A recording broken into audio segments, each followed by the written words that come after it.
ਇੱਕ ਅਦੁੱਤੀ ਗੁਰੂ ਨਾਨਕ ਦੇਵਾ। ਓੰਕਾਰ ਗੁਰ ਅੰਗਦ ਅਭੇਵਾ। ਸਤਨਾਮ ਗੁਰ ਅਮਰ ਪਿਆਰੇ। ਕਰਤਾ ਰਾਮਦਾਸ ਗੁਰ ਵਾਰੇ। ਪੁਰਖ ਸ੍ਰੀ ਅਰਜਨ ਸੁਖਦਾਨੀ। ਨਿਰਭਉ ਹਰਿ ਗੋਬਿੰਦ ਗੁਣ ਖਾਨੀ। ਨਿਰਵੈਰ ਗੁਰੂ ਹੈ ਸ੍ਰੀ ਹਰਿ ਰਾਏ। ਅਕਾਲ ਮੂਰਤ ਹਰਿ ਕ੍ਰਿਸ਼ਨ ਧਿਆਏ। ਅਜੂਨੀ ਤੇਗ ਬਹਾਦਰ ਰਾਏ। ਸੈਭੰ ਸ਼੍ਰੀ ਦਸਮੇਸ਼ ਸਹਾਈ। ਗੁਰ ਪ੍ਰਸਾਦ ਗ੍ਰੰਥ ਗੁਰ ਗਿਆਨਾ। ਵਾਹਿਗੁਰੂ ਬੰਦਨ ਭਗਵਾਨਾ। ਏਕ ਓੰਕਾਰ ਸਤਿਗੁਰੂ ਤੇ ਪ੍ਰਸਾਦ ਸਚ ਹੋਏ। ਵਾਹਿਗੁਰੂ ਜੀ ਕੀ ਫਤਿਹ। ਵਿਘਨ ਵਿਨਾਸ਼ਨ ਸੋਏ। ਸ੍ਰੀ ਗੁਰ ਸ਼ਬਦ ਕਮਾਏ ਜਿਨ। ਜੀਤੇ ਪੰਜ ਵਿਕਾਰ। ਤਿਨ ਸੰਤਨ ਕੋ ਬੰਦਨਾ। ਸਿਰ ਚਰਨਨ ਪਰ ਧਾਰ। ਕਹਾਂ ਬੁੱਧ ਪ੍ਰਭ ਤੁਛ ਹਮਾਰੀ। ਵਰਨ ਸਕਹਿ ਮਹਿਮਾ ਜੋ ਤਿਹਾਰੀ। ਹਮ ਨਾ ਸਕਤ ਕਰ ਸਿਫਤ ਤੁਮਾਰੀ। ਆਪ ਲੇਹੋ ਤੁਮ ਕਥਾ ਸੁਧਾਰੀ। ਬੇਸੁਮਾਰ ਅਥਾਹ ਅਗਨਤ ਅਤੁਲਾ।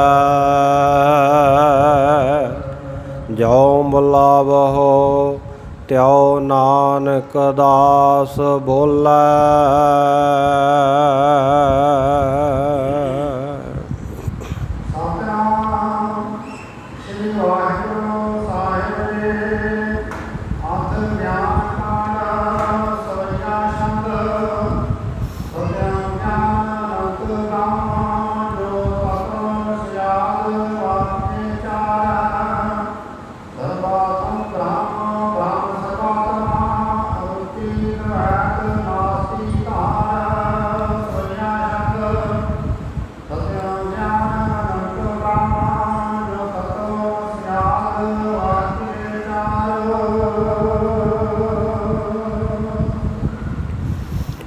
ਵਾਹਿਗੁਰੂ ਜੀ ਕਾ ਖਾਲਸਾ। ਵਾਹਿਗੁਰੂ ਜੀ ਕੀ ਫਤਿਹ। ਪਰਮ ਸਤਿਕਾਰਯੋਗ ਸਤਿਗੁਰਾਂ ਦੀ ਸਾਜੀ ਨਵਾਜੀ। ਗੁਰੂ ਪਿਆਰੇ, ਗੁਰੂ ਸਵਾਰੀ, ਗੁਰੂ ਖਾਲਸਾ ਸਾਧ ਸੰਗਤ ਜੀ। ਪਾਤਤ ਪਾਵਨ ਭਗਤ ਵਛਲ ਕਿਰਪਾ ਦੇ ਖਜ਼ਾਨੇ ਸਤਿਗੁਰੂ ਗਰੀਬ ਨਵਾਜ਼ ਸੱਚੇ ਪਾਤਸ਼ਾਹ। ਜ਼ਾਹਰਾ ਜ਼ਹੂਰ ਹਾਜ਼ਰਾ ਹਜ਼ੂਰ ਸਰਬ ਕਲਾ ਭਰਪੂਰ ਸਤਿਗੁਰੂ। ਬਾਣੀ ਗੁਰੂ ਸ਼ਬਦ ਗੁਰੂ ਧੰਨ ਧੰਨ ਆਦਿ ਸ੍ਰੀ ਗੁਰੂ ਗ੍ਰੰਥ ਸਾਹਿਬ ਮਹਾਰਾਜ ਸੱਚੇ ਪਾਤਸ਼ਾਹ ਜੀ ਦੀ ਪਾਵਨ ਪਵਿੱਤਰ ਹਜ਼ੂਰੀ ਅੰਦਰ ਬੜੇ ਹੀ ਪਿਆਰ ਅਦਬ ਸਤਿਕਾਰ ਸ਼ਰਧਾ ਭਾਵਨਾ ਦੇ ਸਹਿਤ ਜੁੜ ਬੈਠਣ ਦਾ ਸੁਭਾਗ ਸੰਧਿਆ ਦੇ ਸਮੇਂ ਪ੍ਰਾਪਤ ਹੋ ਰਿਹਾ ਹੈ। ਸੰਧਿਆ ਵੇਲੇ ਸਜੇ ਹੋਏ ਦੀਵਾਨਾਂ ਵਿੱਚ ਆਪ ਜੀ ਨੇ ਗੁਰੂ ਕੇ ਰਾਗੀ ਸਿੰਘਾਂ ਦੀ ਰਸਨਾ ਤੋਂ ਰਸ ਭਿੰਨਾ ਗੁਰੂ ਕੀ ਬਾਣੀ ਦਾ, ਧੁਰ ਕੀ ਬਾਣੀ ਦਾ, ਅਕਾਲੀ ਬਾਣੀ ਦਾ, ਰੱਬੀ ਬਾਣੀ ਦਾ ਮਨੋਹਰ ਕੀਰਤਨ ਸਰਵਣ ਕੀਤਾ ਹੈ। ਉਪਰੰਤ ਗੁਰਸਿੱਖਾਂ ਦੇ ਨਿਤ ਕਰਮ ਦੇ ਮੁਤਾਬਕ ਨਿਤਨੇਮ ਰਹਿਰਾਸ ਸਾਹਿਬ ਦਾ ਪਾਠ ਗ੍ਰੰਥੀ ਸਿੰਘਾਂ ਦੇ ਪਾਸੋਂ ਸਰਵਣ ਕਰਕੇ ਆਨੰਦ ਮਾਣਿਆ ਹੈ, ਲਾਹਾ ਪ੍ਰਾਪਤ ਕੀਤਾ ਹੈ। ਆਪਣੇ ਸਮੇਂ ਅਤੇ ਸਵਾਸਾਂ ਨੂੰ ਹੋਰ ਸਫਲਾ ਬਣਾਉਣ ਹਿੱਤ ਵੱਡਿਆਂ ਭਾਗਾਂ ਦਾ ਸਦਕਾ ਗੁਰੂ ਕੇ ਇਤਿਹਾਸ ਦੀ ਚੱਲ ਰਹੀ ਲੜੀਵਾਰ ਕਥਾ ਵਿੱਚ ਨਿਤ ਦੇ ਨਿਯਮ ਦੇ ਮੁਤਾਬਕ ਬਹੁਤ ਸਾਰੀਆਂ ਸੰਗਤਾਂ ਨੂੰ ਹਾਜ਼ਰੀ ਭਰਨ ਦਾ ਸਮਾਂ ਮਿਲ ਰਿਹਾ ਹੈ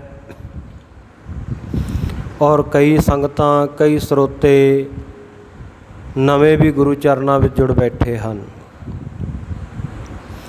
ਇਸੇ ਪ੍ਰਕਾਰ ਇੰਟਰਨੈਟ ਦੇ ਜ਼ਰੀਏ ਜੋ ਆ ਵੀਡੀਓ ਬਣ ਰਹੀ ਹੈ, ਦੇਸ਼ਾਂ ਵਿਦੇਸ਼ਾਂ ਦੇ ਵਿੱਚ ਗੁਰੂ ਪਿਆਰ ਵਾਲੀਆਂ ਸੰਗਤਾਂ ਜੋ ਨਿੱਤਾਂ ਪ੍ਰਤੀ ਜੁੜਦੀਆਂ ਹਨ, ਨਿੱਤਾਂ ਪ੍ਰਤੀ ਜਿਨ੍ਹਾਂ ਦਾ ਨਿਯਮ ਬਣ ਚੁੱਕਿਆ ਹੈ ਕਿ ਇਤਿਹਾਸ ਦੀ ਲੜੀ ਵਿੱਚ ਅਗਾਂਹ ਹੁਣ ਕਿਸ ਤਰ੍ਹਾਂ ਦਾ ਪ੍ਰਸੰਗ ਆਵੇਗਾ, ਇਹ ਅਸੀਂ ਜ਼ਰੂਰ ਸੁਣਨਾ ਹੀ ਸੁਣਨਾ ਹੈ। ਉਹ ਭਾਵਨਾ ਵਾਲੇ ਗੁਰਮੁਖ ਸੋ ਜਿੰਨੀ ਵੀ ਸੰਗਤ ਇਸ ਵੇਲੇ ਸਤਿਗੁਰੂ ਸੱਚੇ ਪਾਤਸ਼ਾਹ ਜੀ ਦੇ ਇਤਿਹਾਸ ਦੀ ਕਥਾ ਨੂੰ ਸਰਵਣ ਕਰਨ ਦੇ ਲਈ ਜੁੜੀ ਹੈ, ਕਿਸੇ ਵੀ ਸਾਧਨ ਦੇ ਰਾਹੀਂ ਆਓ ਗੁਰੂ ਪਿਆਰਿਓ, ਸਤਿਗੁਰੂ ਸੱਚੇ ਪਾਤਸ਼ਾਹ ਕਿਰਪਾ ਰਹਿਮਤ ਬਖਸ਼ਿਸ਼ ਕਰ ਰਹੇ ਹੈ। ਸਤਿਗੁਰਾਂ ਦੇ ਪਵਿੱਤਰ ਸਥਾਨ ਗੁਰਦੁਆਰਾ ਸ਼ਹੀਦ ਬਾਬਾ ਨਿਹਾਲ ਸਿੰਘ ਜੀ ਨਗਰ ਤਲਣ ਵਿਖੇ ਜੋ ਅੱਜ ਅੰਮ੍ਰਿਤ ਵੇਲੇ ਅਖੰਡ ਪਾਠ ਸਾਹਿਬ ਦੇ ਭੋਗ ਵੀ ਪਾਏ ਗਏ। ਅੱਜ ਜਿੱਥੇ ਆਪਾਂ ਨੂੰ ਇਹ ਸੁਭਾਗ ਪ੍ਰਾਪਤ ਹੋ ਰਿਹਾ ਹੈ ਗੁਰੂ ਕੀ ਇਤਿਹਾਸ ਦੀ ਲੜੀਵਾਰ ਕਥਾ ਵਿੱਚ ਜੁੜਨ ਦਾ, ਉੱਥੇ ਇੱਕ ਅੱਜ ਹੋਰ ਵੀ ਸਿੱਖ ਪੰਥ ਦੇ ਵਿੱਚ ਅਹਿਮ ਦਿਹਾੜਾ ਹੈ, ਵਿਸ਼ੇਸ਼ ਦਿਹਾੜਾ ਹੈ। ਆਪ ਦੇ ਵਿੱਚੋਂ ਬਹੁਤਿਆਂ ਨੂੰ ਵਿਦਿਤ ਹੋਵੇਗਾ, ਭਲੀ ਪ੍ਰਕਾਰ ਪਤਾ ਹੋਵੇਗਾ ਕਿ ਅੱਜ ਸਾਡੇ ਸਤਿਗੁਰੂ ਸਾਹਿਬਾਨ ਜੀ ਗੁਰੂ ਨਾਨਕ ਦੇਵ ਮਹਾਰਾਜ ਸੱਚੇ ਪਾਤਸ਼ਾਹ ਜੀ ਦੀ ਤੀਜੀ ਜੋਤ, ਤੀਸਰੇ ਪਾਤਸ਼ਾਹ ਭੱਲੇ ਅਮਰਦਾਸ ਗੁਣ ਤੇਰੇ, ਤੇਰੀ ਉਪਮਾ ਤੋਹੇ ਬਣ ਆਵੈ। ਸਤਿਗੁਰੂ ਅਮਰਦਾਸ ਸਾਹਿਬ ਮਹਾਰਾਜ ਸੱਚੇ ਪਾਤਸ਼ਾਹ ਜੀ ਦਾ ਅੱਜ ਆਗਮਨ ਪੁਰਬ ਵੀ ਹੈ। ਸੋ ਸਮੂਹ ਸੰਗਤਾਂ ਨੂੰ ਸਤਿਗੁਰੂ ਸੱਚੇ ਪਾਤਸ਼ਾਹ ਜੀ ਦੇ ਆਗਮਨ ਪੁਰਬ ਦੀਆਂ, ਪ੍ਰਕਾਸ਼ ਦਿਹਾੜੇ ਦੀਆਂ ਬਹੁਤ ਬਹੁਤ ਵਧਾਈਆਂ। ਗਰੀਬ ਨਵਾਜ਼ ਸੱਚੇ ਪਾਤਸ਼ਾਹ ਕਿਰਪਾ ਕਰਨ, ਧੰਨ ਸਤਿਗੁਰੂ ਅਮਰਦਾਸ ਮਹਾਰਾਜ ਸੱਚੇ ਪਾਤਸ਼ਾਹ ਸਾਡੇ ਸਾਰਿਆਂ ਉੱਤੇ ਆਪਣੀ ਕਿਰਪਾ ਦਇਆ ਦ੍ਰਿਸ਼ਟੀ ਬਣਾ ਕੇ ਰੱਖਣ। ਆਪਣੇ ਚਰਨਾਂ ਕਮਲਾਂ ਦੀ ਪ੍ਰੀਤੀ ਪ੍ਰੇਮ ਪਿਆਰ ਸਤਿਗੁਰੂ ਸਾਹਿਬ ਜੀ ਬਖਸ਼ਿਸ਼ ਕਰਨ। ਸੋ ਸਤਿਗੁਰੂ ਅਮਰਦਾਸ ਸਾਹਿਬ ਮਹਾਰਾਜ ਸੱਚੇ ਪਾਤਸ਼ਾਹ ਜੀ ਦੀ ਮਹਿਮਾ ਦੇ ਵਿੱਚ ਰਾਗੀ ਸਿੰਘਾਂ ਨੇ ਵੀ ਅੱਜ ਵਿਸ਼ੇਸ਼ ਕਰਕੇ ਗੁਰੂ ਕੀ ਬਾਣੀ ਦੇ ਸ਼ਬਦ ਪੜ੍ਹੇ ਔਰ ਇਸੇ ਪ੍ਰਕਾਰ ਵੱਖ ਵੱਖ ਜਗ੍ਹਾ ਦੇ ਉੱਤੇ ਦੇਸ਼ਾਂ ਵਿਦੇਸ਼ਾਂ ਦੇ ਵਿੱਚ ਬੜੀ ਸ਼ਰਧਾ ਭਾਵਨਾ ਦੇ ਨਾਲ ਸਤਿਗੁਰੂ ਅਮਰਦਾਸ ਸਾਹਿਬ ਮਹਾਰਾਜ ਸੱਚੇ ਪਾਤਸ਼ਾਹ ਜੀ ਦਾ ਆਗਮਨ ਪੁਰਬ ਮਨਾਇਆ ਗਿਆ। ਔਰ ਭਾਈ ਗੁਰਦਾਸ ਜੀ ਦੇ ਬਚਨ ਜੇ ਪੜ੍ਹੀਏ ਤਾਂ ਭਾਈ ਗੁਰਦਾਸ ਜੀ ਵਰਗੇ ਬ੍ਰਹਮ ਗਿਆਨੀ ਸਿੱਖ ਵੀ ਕੁਰਬਾਨ ਹੁੰਦੇ ਹੈ, ਜਿਹੜੇ ਸਿੱਖ ਆਪਣੇ ਗੁਰੂ ਪੀਰਾਂ ਦੇ, ਆਪਣੇ ਰਹਿਬਰਾਂ ਦੇ ਗੁਰਪੁਰਬ ਮਨਾਉਂਦੇ ਹੈ। ਭਾਈ ਗੁਰਦਾਸ ਜੀ ਦੇ ਬਚਨ ਹਨ, ਕੁਰਬਾਨੀ ਤਿਨਾ ਗੁਰਸਿੱਖਾਂ ਭਾਏ ਭਗਤ ਗੁਰਪੁਰਬ ਕਰਨ ਦੇ। ਕਹਿੰਦੇ ਮੈਂ ਕੁਰਬਾਨ ਜਾਂਦਾ ਹਾਂ, ਬਲਹਾਰ ਜਾਂਦਾ ਹਾਂ, ਵਾਰਨੇ ਜਾਂਦਾ ਹਾਂ, ਆਪਣੀ ਜਿੰਦੜੀ ਉਹਨਾਂ ਤੋਂ ਘੋਲ ਘਮਾਉਂਦਾ ਹਾਂ ਗੁਰਸਿੱਖਾਂ ਦੇ ਉੱਤੋਂ, ਜਿਹੜੇ ਸ਼ਰਧਾ ਭਾਵਨਾ ਦੇ ਨਾਲ ਆਪਣੇ ਗੁਰੂਆਂ ਦੇ ਗੁਰਪੁਰਬ ਮਨਾਉਂਦੇ ਹਨ। ਮਨ ਚਾਓ ਭਇਆ ਪ੍ਰਭ ਆਗਮ ਸੁਣਿਆ, ਹਰ ਮੰਗਲ ਗਾਓ ਸਖੀ ਗ੍ਰਹਿ ਮੰਦਰ ਬਣਿਆ। ਸਤਿਗੁਰ ਸੱਚੇ ਪਾਤਸ਼ਾਹ ਜੀ ਦਾ ਆਗਮਨ ਹੋਣਾ ਬੇਅੰਤ ਗੁਰੂ ਕੀਆਂ ਸੰਗਤਾਂ ਨੇ ਖੁਸ਼ੀਆਂ ਮਨਾਈਆਂ ਹਨ, ਕਿਉਂਕਿ ਸਤਿਗੁਰੂ ਦੇ ਗੁਰਪੁਰਬਾਂ ਦੀਆਂ ਖੁਸ਼ੀਆਂ ਮਨਾ ਕੇ ਆਪਾਂ ਗੁਰੂ ਕੀਆਂ ਖੁਸ਼ੀਆਂ ਦੇ ਪਾਤਰ ਬਣ ਸਕਦੇ ਹਾਂ। ਸੋ ਇਤਿਹਾਸ ਦੀ ਲੜੀਵਾਰ ਕਥਾ ਵਿੱਚੋਂ ਵੀ ਇਸ ਅਧਿਆਏ ਦੇ ਥੋੜ੍ਹੇ ਜਿਹੇ ਬੰਦ ਰਹਿੰਦੇ ਹੈ। ਪਹਿਲਾਂ ਆਪਾਂ ਉਹਨਾਂ ਦੀ ਵਿਆਖਿਆ ਇਸ ਅਧਿਆਇ ਨੂੰ ਸੰਪੂਰਨ ਕਰ ਲਈਏ, ਫਿਰ ਜੇ ਸਮਾਂ ਬਚਦਾ ਹੈ, ਸਤਿਗੁਰੂ ਸੱਚੇ ਪਾਤਸ਼ਾਹ ਆਪ ਕਿਰਪਾ ਕਰਦੇ ਹੈ ਤਾਂ ਆਪਾਂ ਧੰਨ ਗੁਰੂ ਅਮਰਦਾਸ ਮਹਾਰਾਜ ਸੱਚੇ ਪਾਤਸ਼ਾਹ ਜੀ ਦੇ ਪਵਿੱਤਰ ਜੀਵਨ ਦੇ ਉੱਤੇ ਵੀ ਥੋੜ੍ਹੀ ਜਿਹੀ ਪੰਛੀ ਝਾਤ ਮਾਰਾਂਗੇ, ਕਿਉਂਕਿ ਸਤਿਗੁਰਾਂ ਦਾ ਜੀਵਨ ਤਾਂ ਬੜਾ ਵਡਮੁੱਲਾ ਹੈ, ਬੜਾ ਵਿਸ਼ਾਲ ਜੀਵਨ ਹੈ, ਬੜੀ ਉਹਨਾਂ ਨੇ ਮਹਾਨ ਸੇਵਾ ਘਾਲੀ ਹੈ। ਅਤੇ ਸਤਿਗੁਰੂ ਜੀ ਦੇ ਜੀਵਨ ਦੇ ਵਿੱਚੋਂ ਥੋੜ੍ਹਾ ਜਿਹਾ ਵਿਚਾਰ ਕੇ ਆਪਾਂ ਵੀ ਆਨੰਦ ਦੀ ਪ੍ਰਾਪਤੀ ਦਾ ਯਤਨ ਕਰਾਂਗੇ। ਸੋ ਆਓ, ਜੋ ਇਤਿਹਾਸ ਦੀ ਲੜੀਵਾਰ ਕਥਾ ਚੱਲ ਰਹੀ ਹੈ, ਸਤਿਗੁਰੂ ਧੰਨ ਸ਼੍ਰੀ ਗੁਰੂ ਗੋਬਿੰਦ ਸਿੰਘ ਸਾਹਿਬ ਮਹਾਰਾਜ ਸੱਚੇ ਪਾਤਸ਼ਾਹ ਜੀ ਨੂੰ ਸਿਆਣੇ ਵਿਦਵਾਨ ਸਿੱਖਾਂ ਨੇ ਕੁਝ ਬ੍ਰਹਮ ਗਿਆਨ ਦੇ ਨਾਲ ਸੰਬੰਧਿਤ, ਅਧਿਆਤਮ ਦੇ ਨਾਲ ਸੰਬੰਧਿਤ ਸਵਾਲ ਕੀਤੇ ਹਨ। ਸਤਿਗੁਰ ਸੱਚੇ ਪਾਤਸ਼ਾਹ ਜੀ ਨੇ ਭਾਈ ਦਇਆ ਸਿੰਘ ਜੀ ਨੂੰ ਆਪਣਾ ਸ੍ਰੇਸ਼ਟ ਸਰੂਪ ਕਹਿ ਕੇ ਇਹ ਵਰ ਦੇ ਕੇ ਅਤੇ ਬਚਨ ਕੀਤਾ ਸੰਗਤਾਂ ਨੂੰ ਕਿ ਭਾਈ ਦਇਆ ਸਿੰਘ ਜੀ ਆਪ ਜੀ ਦੇ ਸਾਰੇ ਸਵਾਲਾਂ ਦੇ ਜਵਾਬ ਤਸੱਲੀ ਬਖਸ਼ ਦੇਣਗੇ। ਭਾਈ ਦਇਆ ਸਿੰਘ ਜੀ ਨੇ ਪਹਿਲਾਂ 15 ਸਵਾਲਾਂ ਦੇ ਜਵਾਬ ਦਿੱਤੇ, ਫਿਰ ਇਕੱਲਾ ਸਵਾਲ ਜੋ ਗੁਰੂ ਕੀਆਂ ਸੰਗਤਾਂ ਦਾ ਸੀ ਉਹ ਭਾਈ ਗੁਰਦਾਸ ਜੀ ਨੇ ਬੜੇ ਨਿਸ਼ਚੇ ਦੇ ਸਹਿਤ ਸਤਿਗੁਰੂ 'ਤੇ ਭਾਵਨਾ ਰੱਖ ਕੇ ਗੁਰੂ ਕੀਆਂ ਸੰਗਤਾਂ ਦੇ ਸ਼ੰਕਿਆਂ ਨੂੰ ਨਿਵਰਤ ਕੀਤਾ, ਵਿਦਵਾਨ ਸਿੱਖਾਂ ਦੇ ਸਵਾਲਾਂ ਦੇ ਉੱਤਰ ਦਿੱਤੇ ਹਨ, ਜਿਹਦੇ ਵਿੱਚ ਆਪਾਂ ਬੀਤੇ ਕੱਲ੍ਹ ਜਾਣਿਆ ਕਿ 5 ਪ੍ਰਕਾਰ ਦੇ ਜਿਹੜੇ ਕਰਮ ਹਨ, ਸੋ ਉਹ 5 ਪ੍ਰਕਾਰ ਦੇ ਕਰਮ ਕਿਹੜੇ ਕਿਹੜੇ ਹੈ। ਨਿਤ ਕਰਮ ਹੈ, ਨਿਮਿਤ ਕਰਮ ਹੈ, ਚੰਗੇ ਕਰਮ ਹੈ, ਮਾੜੇ ਕਰਮ ਹੈ, ਜਿਨ੍ਹਾਂ ਨੂੰ ਵਿੱਤ ਅਤੇ ਅਵਿਹਤ ਵੀ ਕਿਹਾ ਜਾਂਦਾ ਹੈ, ਕਰਨਯੋਗ ਅਤੇ ਨਾ ਕਰਨਯੋਗ, ਇਸ ਪ੍ਰਕਾਰ ਦੇ ਵੀ ਕਰਮ ਹਨ। ਸੋ ਇਸੇ ਪ੍ਰਕਾਰ ਕਾਮਕ ਕਰਮ ਹਨ, ਕੋਈ ਕਾਮਨਾ ਰੱਖ ਕੇ ਕੀਤੇ ਗਏ, ਇਤਿਆਦਿਕ 5 ਪ੍ਰਕਾਰ ਦੇ ਕਰਮਾਂ ਦਾ ਨਿਰਣਾ ਕੀਤਾ। ਉਸ ਤੋਂ ਬਾਅਦ ਭਾਈ ਸਾਹਿਬ ਜੀ ਨੇ ਕਰਮ ਕਾਂਡ ਦੱਸਿਆ ਵੀ ਵੇਦਾਂਤੀ ਜਾਂ ਵੇਦਾਂ ਦੇ ਵਿੱਚ ਜੋ ਵੇਦਾਂ ਦੇ ਗਿਆਤਾ ਲੋਕ ਹਨ ਉਹ ਕਰਮ ਕਾਂਡ ਕਿਹਨੂੰ ਕਹਿੰਦੇ ਆ, ਵੇਦਾਂ ਵਿੱਚ ਕਰਮ ਕਾਂਡ ਕਿਸ ਨੂੰ ਲਿਖਿਆ ਗਿਆ। ਤਾਂ ਫਿਰ ਉਹ ਸਭ ਕੁਝ ਦੱਸਿਆ ਕਿ ਜੋ ਮਨੁੱਖ ਕਰਮ ਕਰਦਾ ਹੈ ਸੋ ਉਹਨਾਂ ਨੂੰ ਕਰਮ ਕਾਂਡ ਕਿਹਾ ਜਾਂਦਾ ਹੈ। ਉਪਾਸਨਾ ਦੱਸਿਆ ਕਿ ਉਪਾਸਨਾ ਇਹ ਜਿਹੜੀ ਹੈ ਕਿੰਨੇ ਪ੍ਰਕਾਰ ਦੀ ਹੈ, ਸੋ ਇਸੇ ਪ੍ਰਕਾਰ ਉਪਾਸਨਾ ਕਿਵੇਂ ਕਰਨੀ ਚਾਹੀਦੀ ਹੈ, ਇਹ ਸਭ ਕੁਝ ਭਾਈ ਗੁਰਦਾਸ ਸਾਹਿਬ ਜੀ ਨੇ ਗੁਰੂ ਕੀਆਂ ਸੰਗਤਾਂ ਨੂੰ ਸਮਝਾਉਂਦਿਆਂ ਹੋਇਆਂ ਦੱਸਿਆ ਕਿ ਜੀਵ ਔਰ ਈਸ਼ ਇਹ ਬ੍ਰਹਮ ਦਾ ਹੀ ਸਰੂਪ ਹਨ, ਔਰ ਜਿਸ ਬ੍ਰਹਮ ਦੀ ਬਾਬਤ ਚਾਰੇ ਵੇਦਾਂ ਦੇ ਮਹਾਵਾਕ ਇਹ ਕਹਿੰਦੇ ਹਨ ਕਿ ਅਹੰ ਬ੍ਰਹਮਾਸਮੀ, ਮੈਂ ਹੀ ਬ੍ਰਹਮ ਹਾਂ, ਇਹ ਜੀਵ ਹੀ ਬ੍ਰਹਮ ਹੈ, ਇਹ ਆਤਮਾ ਉਸ ਪਰਮਾਤਮਾ ਦਾ ਸਰੂਪ ਹੈ। ਸੋ ਇਸ ਨੂੰ ਜਪਜੀ ਸਾਹਿਬ ਦੇ ਵਿੱਚ ਸਤਿਗੁਰੂ ਨੇ ਤੂੰ ਸਦਾ ਸਲਾਮਤ ਨਿਰੰਕਾਰ ਕਰਕੇ ਲਿਖਿਆ ਹੈ।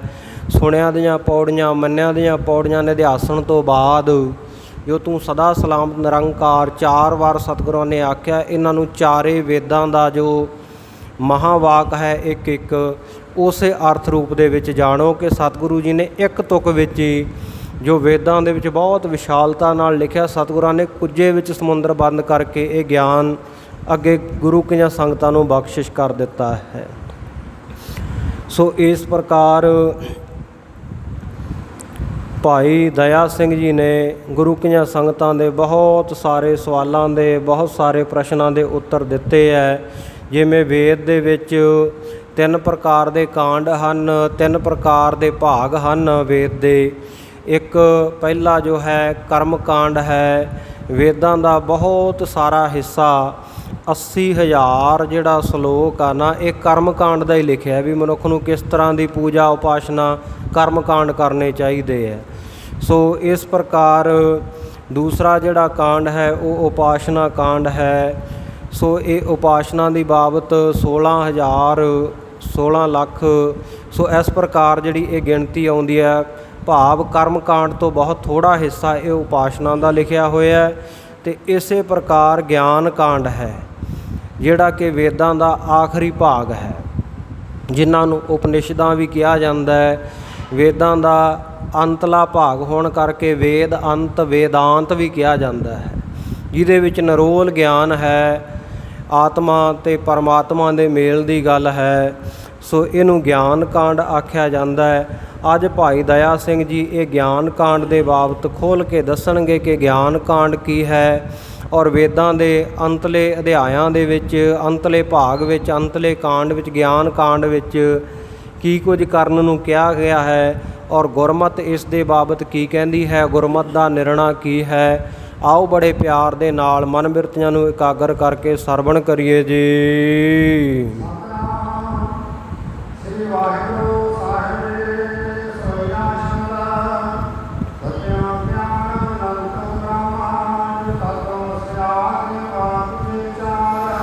ਹਾਂ, ਅਥ ਗਿਆਨ ਕਾਂਡ।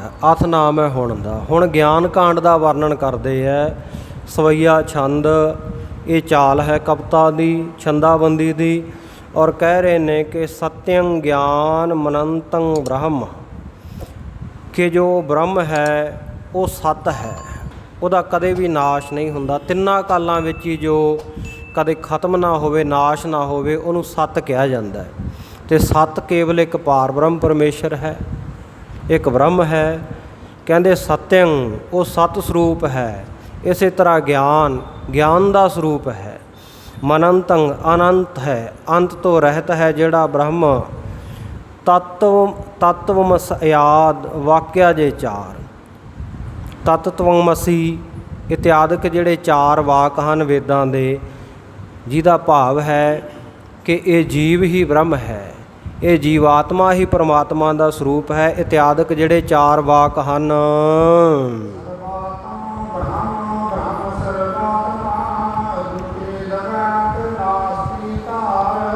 ਹਾਂ, ਕਹਿੰਦੇ ਜਿਸ ਬ੍ਰਹਮ ਦੀ ਬਾਬਤ ਵੇਦਾਂ ਵਿੱਚ ਐਸਾ ਲਿਖਿਆ ਹੈ, ਭਾਈ ਦਇਆ ਸਿੰਘ ਜੀ ਕਹਿੰਦੇ ਸਰਬਾਤਮ ਬ੍ਰਹਮ, ਬ੍ਰਹਮ ਸਰਬਾਤਮ।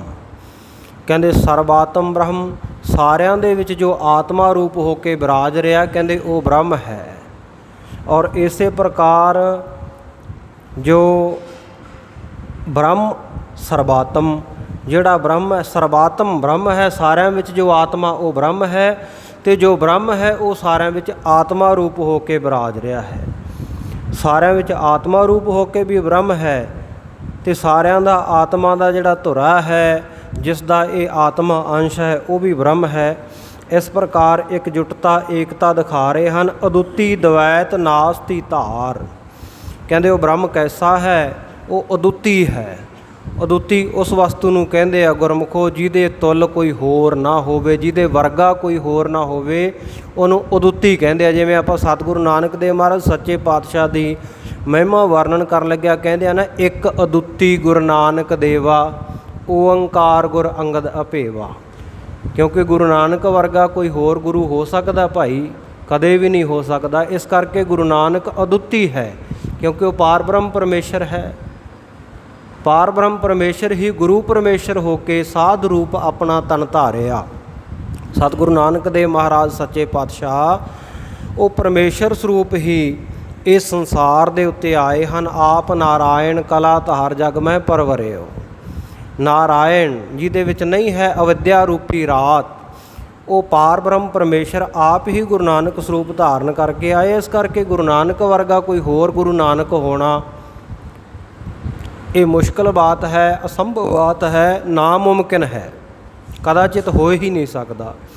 ਕਿਉਂਕਿ ਉਹ ਪਾਰ ਬ੍ਰਹਮ ਹੈ, ਅਤੇ ਪਾਰ ਬ੍ਰਹਮ ਵਰਗਾ ਕੋਈ ਦੂਜਾ ਹੈ ਹੀ ਨਹੀਂ। ਇਸ ਕਰਕੇ ਉਹਨੂੰ ਕਿਹਾ ਜਾਂਦਾ ਅਦੁੱਤੀ, ਜਿਹਦੇ ਵਿੱਚ ਕੋਈ ਦਵੈਤ ਨਾ ਹੋਵੇ, ਜਿਹਦੇ ਵਰਗਾ ਦੂਜਾ ਕੋਈ ਨਾ ਹੋਵੇ, ਉਹਨੂੰ ਅਦੁੱਤੀ ਦਵੈਤ ਨਾਸਤੀ ਧਾਰ ਕਹਿੰਦੇ। ਉਹਨੂੰ ਕਹਿੰਦੇ ਆ ਅਦੁੱਤੀ ਹੈ ਔਰ ਦਵੈਤ ਨਾਸਤੀ ਧਾਰ। ਕਹਿੰਦੇ ਇਹ ਧਾਰਨ ਕਰ ਲਓ, ਇਹ ਗੱਲ ਇਹ ਚੰਗੀ ਤਰ੍ਹਾਂ ਨਿਰਣੇ ਕਰ ਲਓ ਕਿ ਨਾਸਤੀ ਨਹੀਂ ਹੈ, ਉਸ ਵਰਗਾ ਕੋਈ ਹੋਰ ਦੂਜਾ ਨਹੀਂ ਹੈ। ਪਾਰ ਬ੍ਰਹਮ ਪਰਮੇਸ਼ਰ ਅਦੁੱਤੀ ਹੈ।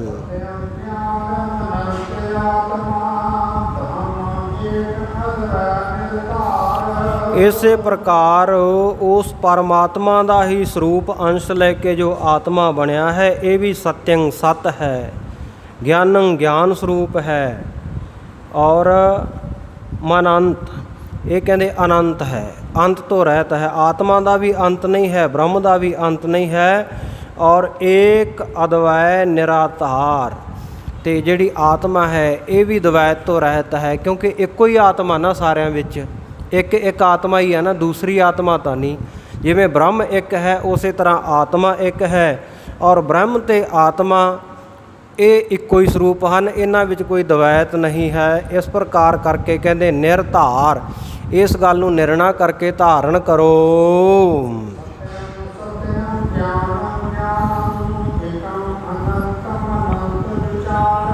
ਹਾਂ ਕਹਿੰਦੇ ਸਤਿਅੰ ਸਤਿਅੰ ਗਿਆਨੰ ਗਿਆਨੰ, ਉਹ ਆਤਮਾ ਵੀ ਸੱਤ ਹੈ, ਬ੍ਰਹਮ ਵੀ ਸੱਤ ਹੈ। ਇਸ ਕਰਕੇ 2 ਵਾਰੀ ਸਤਿਅੰ ਸਤਿਅੰ ਗਿਆ ਹੈ। ਫਿਰ ਕਿਹਾ ਗਿਆਨੰ ਗਿਆਨੰ, ਉਹ ਬ੍ਰਹਮ ਵੀ ਗਿਆਨ ਸਰੂਪ ਹੈ ਔਰ ਇਹ ਆਤਮਾ ਵੀ ਜਿਹੜੀ ਹੈ ਉਹ ਗਿਆਨ ਸਰੂਪ ਹੈ। ਅਨੰਤ ਮਨੰਤ ਵਿਚਾਰ, ਕਹਿੰਦੇ ਇਸੇ ਤਰ੍ਹਾਂ ਅੰਤ ਤੋਂ ਰਹਿਤ ਜਿਹੜਾ ਬ੍ਰਹਮ ਹੈ, ਔਰ ਇਸੇ ਪ੍ਰਕਾਰ ਅੰਤ ਤੋਂ ਰਹਿਤ ਹੀ ਆਤਮਾ ਨੂੰ ਵਿਚਾਰ ਲਵੋ।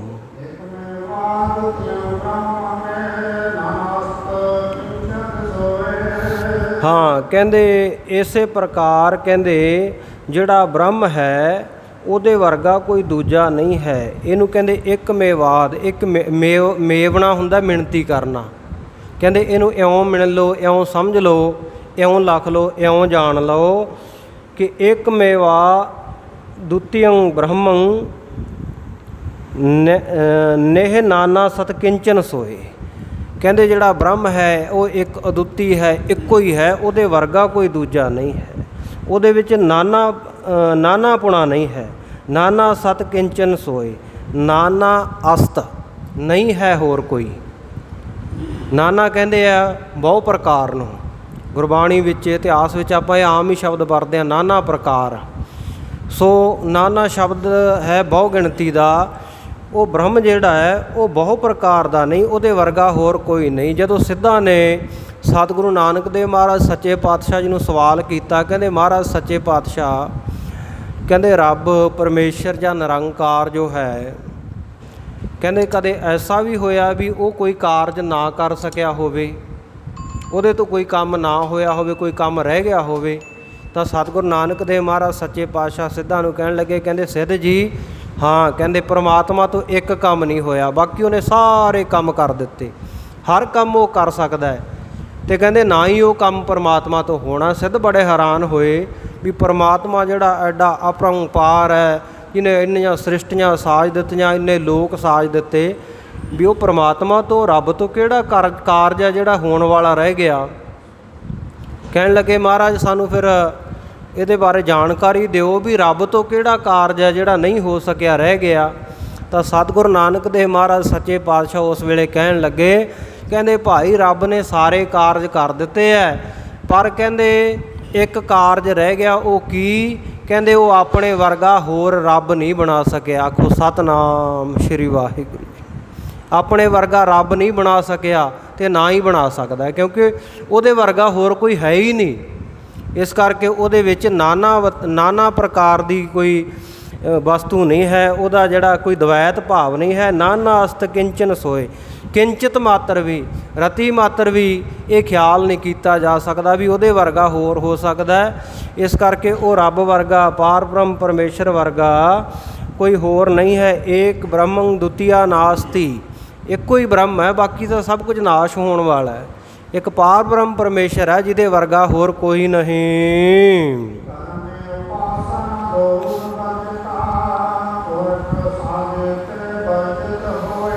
ਹਾਂ ਕਹਿੰਦੇ ਜਿਹੜਾ ਪੁਰਖ ਸਾਧਨਾ ਕਰਕੇ, ਜਿਹੜਾ ਸਾਧਕ ਸਾਧਨਾ ਕਰਕੇ ਉਹ ਬ੍ਰਹਮ ਦੀ ਪ੍ਰਾਪਤੀ ਕਰ ਲਵੇ, ਰੱਬ ਨੂੰ ਪਾ ਲਵੇ, ਕਹਿੰਦੇ ਫਿਰ ਕੀ ਹੁੰਦਾ ਹੈ? ਉਹਦੀ ਅਵਸਥਾ ਕੈਸੀ ਬਣ ਜਾਂਦੀ ਹੈ? ਕਰਮ ਉਪਾਸਨ ਦੋ ਵਿਵਰਜਿਤ। ਉੱਥੇ ਕਹਿੰਦੇ ਫਿਰ ਉਹਦਾ ਕੋਈ ਕਰਮ ਕਾਂਡ ਵੀ ਨਹੀਂ ਰਹਿ ਜਾਂਦਾ, ਉਹਨੂੰ ਕਰਮ ਕਰਨ ਦੀ ਵੀ ਕਿਸੇ ਪ੍ਰਕਾਰ ਦੀ ਲੋੜ ਨਹੀਂ ਹੈ, ਕੋਈ ਕਰਮ ਧਰਮ ਦੀ ਉਪਾਸਨਾ ਪੂਜਾ ਦੀ ਵੀ ਲੋੜ ਨਹੀਂ, ਕਿਉਂਕਿ ਜਿਹੜਾ ਹੋਈ ਪ੍ਰਮਾਤਮਾ ਦਾ ਸਰੂਪ ਗਿਆ, ਜਿਹਨੇ ਰੱਬ ਹੀ ਵੇਖ ਲਿਆ। ਸਾਰੇ ਕਾਰਜ ਆਪਾਂ ਕਰਦੇ ਹੀ ਰੱਬ ਨੂੰ ਵੇਖਣ ਵਾਸਤੇ ਨਾ, ਰੱਬ ਦੇ ਦਰਸ਼ਨ ਕਰਨ ਵਾਸਤੇ, ਰੱਬ ਨਾਲ ਇੱਕਮਿਕ ਹੋਣ ਵਾਸਤੇ। ਪਰ ਜਦੋਂ ਹੋਈ ਇੱਕਮਿਕ ਗਿਆ ਅਤੇ ਫਿਰ ਉਹਨੂੰ ਕਿਸੇ ਪ੍ਰਕਾਰ ਦੇ ਪੂਜਾ ਪਾਠ ਦੀ, ਇਸ਼ਨਾਨ ਆਦਿਕ ਕਿਰਿਆ ਕਰਮ ਕਰਨ ਦੀ ਕੀ ਲੋੜ ਹੈ? ਇਹ ਤਾਂ ਹੈ ਵਿਦਾਂਤ ਦਾ ਮਤ। ਪਰ ਗੁਰਮਤਿ ਦੇ ਵਿੱਚ ਐਸਾ ਵਿਧਾਨ ਹੈ ਕਿ ਪਰਮਾਤਮਾ ਦੇ ਨਾਲ ਇੱਕਮਿਕ ਹੁੰਦਿਆਂ ਹੋਇਆਂ ਵੀ ਇਹ ਜਿਹੜੇ ਕਰਮ ਉਪਾਸਨਾ ਇਤਿਆਦਿਕ ਇਹਨੂੰ ਜਾਰੀ ਰੱਖਣਾ। ਸਤਿਗੁਰੂ ਨਾਨਕ ਦੇਵ ਮਹਾਰਾਜ ਸੱਚੇ ਪਾਤਸ਼ਾਹ ਨੇ ਜਿਸ ਵੇਲੇ ਬ੍ਰਹਮ ਗਿਆਨੀ ਬਾਬਾ ਬੁੱਢਾ ਸਾਹਿਬ ਜੀ ਨੂੰ ਬ੍ਰਹਮ ਗਿਆਨ ਦੀ ਦਾਤ ਬਖਸ਼ਿਸ਼ ਕਰ ਦਿੱਤੀ ਨਾ, ਰੱਬ ਦੇ ਨਾਲ ਇੱਕਮਿਕ ਕਰਾ ਦਿੱਤਾ, ਬ੍ਰਹਮ ਸਾਖਸ਼ਾਤ ਦਿਖਾ ਦਿੱਤਾ, ਆਤਮਾ ਪਰਮਾਤਮਾ ਦਾ ਮੇਲ ਕਰਾ ਦਿੱਤਾ ਕਹਿ ਲਓ, ਤਾਂ ਉਸ ਵੇਲੇ ਬਾਬਾ ਬੁੱਢਾ ਸਾਹਿਬ ਜੀ ਨੂੰ ਕਹਿਣ ਲੱਗੇ, ਪੁਰਖਾ ਹੁਣ ਭਾਵੇਂ ਤੇਰੀ ਅਵਸਥਾ ਐਸੀ ਹੋ ਗਈ ਹੈ ਵੀ ਤੈਨੂੰ ਕਿਸੇ ਪ੍ਰਕਾਰ ਦੇ ਨਿਯਮਾਂ ਵਿੱਚ ਬੱਝੇ ਰਹਿਣ ਦੀ ਲੋੜ ਨਹੀਂ ਹੈ, ਪਰ ਫਿਰ ਵੀ ਤੂੰ ਅੰਮ੍ਰਿਤ ਵੇਲੇ ਉੱਠਣਾ ਹੈ, ਉੱਠ ਕੇ ਇਸ਼ਨਾਨ ਕਰਨਾ ਹੈ, ਸਿਮਰਨ ਭਜਨ ਕਰਨਾ ਹੈ, ਨਿਤਨੇਮ ਕਰਨਾ ਹੈ, ਬਾਣੀ ਪੜ੍ਹਨੀ ਹੈ, ਸੰਗਤ ਵਿੱਚ ਜਾ ਕੇ ਬੈਠਣਾ ਹੈ, ਕੀਰਤਨ ਸੁਣਨਾ ਹੈ, ਸੇਵਾ ਕਰਨੀ ਹੈ, ਇਹ ਸਭ ਕੁਝ ਤੂੰ ਕਰਦੇ ਰਹਿਣਾ ਹੈ। ਅਤੇ ਬਾਬਾ ਬੁੱਢਾ ਸਾਹਿਬ ਜੀ ਨੇ ਵੀ ਇਹੀ ਸਵਾਲ ਕੀਤਾ, ਕਹਿੰਦੇ ਮਹਾਰਾਜ ਸੱਚੇ ਪਾਤਸ਼ਾਹ ਹੁਣ ਤੁਸੀਂ ਅਵਸਥਾ ਇੰਨੀ ਉੱਚੀ ਬਖਸ਼ ਦਿੱਤੀ ਹੈ, ਇਹਨਾਂ ਚੀਜ਼ਾਂ ਦੀ ਕਰਮ ਕਾਂਡਾਂ ਦੀ ਲੋੜ ਕੀ ਰਹਿ ਗਈ ਹੈ। ਤਾਂ ਉਸ ਵੇਲੇ ਸਤਿਗੁਰੂ ਨਾਨਕ ਦੇਵ ਮਹਾਰਾਜ ਸੱਚੇ ਪਾਤਸ਼ਾਹ ਕਹਿੰਦੇ ਠੀਕ ਹੈ ਵੀ ਬ੍ਰਹਮ ਗਿਆਨੀ ਦੀ ਅਵਸਥਾ ਐਸੀ ਹੈ ਵੀ ਬ੍ਰਹਮ ਗਿਆਨੀ ਆਪ ਪਰਮੇਸ਼ਰ ਦਾ ਸਰੂਪ ਹੋ ਗਿਆ, ਬ੍ਰਹਮ ਗਿਆਨੀ ਆਪ ਪਰਮੇਸ਼ਰ, ਪਰ ਕਹਿੰਦੇ ਫਿਰ ਵੀ ਜਿਹੜੇ ਦੂਜੇ ਸਿੱਖ ਆ ਨਾ ਉਹਨਾਂ ਵਾਸਤੇ ਤੈਨੂੰ ਇਹ ਕੁਝ ਕਰਨ ਦੀ ਲੋੜ ਰਹਿਣੀ ਹੈ, ਕਰਨਾ ਪੈਣਾ ਹੈ। ਜਦੋਂ ਬਾਬਾ ਬੁੱਢਾ ਸਾਹਿਬ ਤੂੰ ਇਸ਼ਨਾਨ ਕਰੇਂਗਾ ਅਤੇ ਦੂਜੇ ਸਿੱਖ ਜਿਹੜੇ ਹੈ ਉਹ ਵੀ ਆਲਸ ਨਿੰਦਰਾਂ ਨੂੰ ਤਿਆਗ ਕੇ ਇਸ਼ਨਾਨ ਕਰਨ ਦੇ ਲਈ ਤਤਪਰ ਹੋਣਗੇ, ਤਿਆਰ ਹੋਣਗੇ। ਉਹ ਸੋਚਣਗੇ ਵੀ ਜਦੋਂ ਬਾਬਾ ਬੁੱਢਾ ਸਾਹਿਬ ਵਰਗਾ ਐਡਾ ਵੱਡਾ ਬ੍ਰਹਮ ਗਿਆਨੀ ਹੈ ਉਹ ਉੱਠ ਕੇ ਇਸ਼ਨਾਨ ਕਰਦਾ ਹੈ ਅਤੇ ਫਿਰ ਸਾਨੂੰ ਤਾਂ ਲੋੜ ਹੈਗੀ ਹੈ ਵੀ ਅਸੀਂ ਤਾਂ ਹਲੇ ਕਿਤੇ ਪਹੁੰਚੇ ਵੀ ਨਹੀਂ, ਸਾਨੂੰ ਤਾਂ ਪ੍ਰਾਪਤੀ ਕੋਈ ਨਹੀਂ। ਜੇ ਬ੍ਰਹਮ ਗਿਆਨੀ ਬਾਬਾ ਬੁੱਢਾ ਸਾਹਿਬ ਨਿਤਨੇਮ ਕਰ ਰਿਹਾ ਹੈ, ਸੰਗਤ ਕਰ ਰਿਹਾ, ਕੀਰਤਨ ਸੁਣ ਰਿਹਾ, ਅਤੇ ਸਾਨੂੰ ਵੀ ਲੋੜ ਹੈ। ਇਸ ਕਰਕੇ ਉਹਨਾਂ ਸਿੱਖਾਂ ਦੇ ਵਾਸਤੇ ਪ੍ਰੇਰਨਾ ਦੇਣ ਵਾਸਤੇ ਸਭ ਕੁਝ ਇਹ ਕਰਨਾ ਪਏਗਾ, ਆਖਿਆ ਸਤ ਬਚਨ ਮਹਾਰਾਜ। ਅਤੇ ਜੇ ਬਾਬਾ ਬੁੱਢਾ ਸਾਹਿਬ ਛੱਡ ਦਿੰਦੇ ਸਭ ਕੁਝ ਅਤੇ ਫਿਰ ਆਪਣੇ ਵਰਗੇ ਜਿਹੜੇ ਕੱਚੇ ਪਿੱਲੇ ਜੇ ਸਿੱਖ ਸੀ ਉਹਨਾਂ ਨੇ ਫਿਰ ਦੇਖ ਕੇ ਕਹਿਣਾ ਸੀ ਵੀ ਲੈ ਬ੍ਰਹਮ ਗਿਆਨੀ ਬਾਬਾ ਬੁੱਢਾ ਸਾਹਿਬ ਉਹ ਬ੍ਰਹਮ ਗਿਆਨੀ ਸਿੱਖ ਉਹ ਨਹੀਂ ਇਸ਼ਨਾਨ ਕਰਦਾ ਅਤੇ ਆਪਾਂ ਨੂੰ ਵੀ ਕੀ ਲੋੜ ਹੈ ਫਿਰ, ਵੀ ਜਦੋਂ ਐਡਾ ਵੱਡਾ ਜਿਹੜਾ ਬ੍ਰਹਮ ਗਿਆਨੀ ਹੈ ਉਹ ਨਹੀਂ ਕੋਈ ਨਿਯਮ ਰੱਖਦਾ, ਉਹ ਨਹੀਂ ਕੋਈ ਰਹਿਤ ਮਰਿਆਦਾ ਰੱਖਦਾ, ਅਤੇ ਫਿਰ ਆਪਾਂ ਨੂੰ ਕੀ ਲੋੜ ਪਈ ਹੈ। ਫਿਰ ਆਪਾਂ ਪੁੱਠੇ ਚੱਲ ਪੈਣਾ ਹੁੰਦਾ, ਕਿਉਂਕਿ ਆਪਾਂ ਦੇਖਾ ਦੇਖੀ ਬਹੁਤਾ ਕੁਝ ਕਰਦੇ ਹਾਂ ਨਾ, ਸ਼ਰਧਾ ਭਾਵਨਾ ਸਾਡੇ ਹਿਰਦਿਆਂ ਵਿੱਚ ਥੋੜ੍ਹੀ ਹੁੰਦੀ ਹੈ, ਬਹੁਤਾ ਕੁਝ ਆਪਾਂ ਦੇਖਾ ਦੇਖੀ ਕਰਦੇ ਹਾਂ। ਸੋ ਇਸ ਪ੍ਰਕਾਰ ਜਿਹੜੀ ਬ੍ਰਹਮ ਗਿਆਨੀ ਦੀ ਅਵਸਥਾ ਹੈ ਉੱਥੇ ਕਹਿੰਦੇ ਕਰਮ ਉਪਾਸਨ ਦੋ ਵਿਵਰਜਿਤ, ਕਰਮ ਉਪਾਸਨਾ ਇਹ ਦੋਵੇਂ ਕਹਿੰਦੇ ਵਿਵਰਜਿਤ ਹੁੰਦੇ ਹੈ, ਉਹਨਾਂ ਨੂੰ ਲੋੜ ਨਹੀਂ ਹੁੰਦੀ ਕਿਸੇ ਪ੍ਰਕਾਰ ਦੀ, ਪੁਰਖ ਸਾਧਿਆ ਅਤੇ ਵਰਜਿਤ ਹੋਏ। ਸੋ ਜਿਹੜਾ ਸਾਧਕ ਪੁਰਖ ਹੈ ਸੋ ਕਹਿੰਦੇ ਉਹ ਇਹਨਾਂ ਤੋਂ ਰਹਿਤ ਹੋ ਜਾਂਦਾ ਹੈ।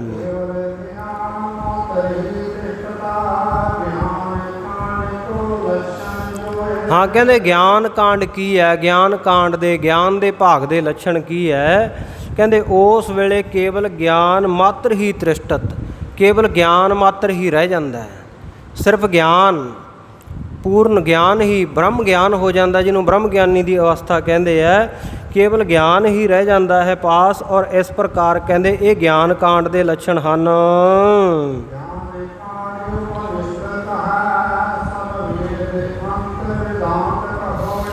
ਇਸੇ ਪ੍ਰਕਾਰ ਕਹਿੰਦੇ ਵੇਦਾਂ ਦੇ ਵਿੱਚ ਕਹਿੰਦਾ ਜਿਹੜਾ ਗਿਆਨ ਕਾਂਡ ਹੈ, ਭਾਈ ਦਇਆ ਸਿੰਘ ਜੀ ਕਹਿਣ ਲੱਗੇ ਕਿ ਗਿਆਨ ਕਾਂਡ ਉਪਨਿਸ਼ਦ ਕਹੈ ਸਭ, ਉਪਨਿਸ਼ਦਾਂ ਜਿਹੜੀਆਂ ਕਹਿੰਦੇ ਇਹਨਾਂ ਨੂੰ ਗਿਆਨ ਕਾਂਡ ਵੀ ਕਿਹਾ ਜਾਂਦਾ ਹੈ।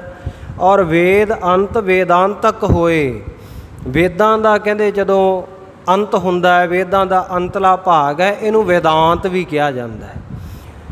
ਵੇਦ ਅੰਤ ਵੇਦਾਂਤ ਕਹੋਏ, ਅਸਲ ਵਿੱਚ ਕਹੋਏ ਪਾਠ ਹੈ ਇੱਥੇ, ਵੇਦ ਅੰਤ ਵੇਦਾਂਤ ਕਹੋਏ, ਵੇਦਾਂ ਦੇ ਅੰਤ ਨੂੰ ਵੇਦਾਂਤ ਕਿਹਾ ਜਾਂਦਾ ਹੈ, ਗਿਆਨ ਕਿਹਾ ਜਾਂਦਾ ਹੈ।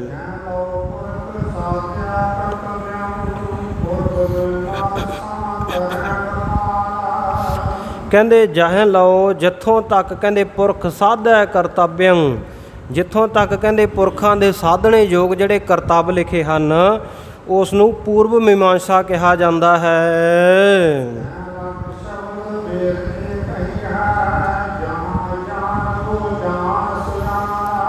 ਕਹਿੰਦੇ ਤਹਿ ਲੱਗ ਤਿੱਥੋਂ ਤੱਕ ਉੱਥੋਂ ਤੱਕ ਸ਼ਬਦ ਵੇਦ ਇਹ ਕਹੀ ਹੈ, ਜਹਾਂ ਜਾਨ ਵੋ ਜਾਨ ਸੁਜਾਨ, ਜਿੱਥੇ ਕਹਿੰਦੇ ਉਹਨੂੰ ਜਾਣਨ ਦੀ ਗੱਲ ਹੈ, ਇਹ ਸੁਜਾਨ ਬੁੱਧੀਵਾਨ ਗੁਰੂ ਕੇ ਸਿੱਖੋ, ਉਹ ਪਰਮਾਤਮਾ ਨੂੰ ਜਾਣਨ ਦੀ ਗੱਲ ਹੈ, ਉੱਥੋਂ ਤੱਕ ਕਹਿੰਦੇ ਵੇਦ ਸ਼ਬਦ ਕਿਹਾ ਜਾਂਦਾ ਹੈ।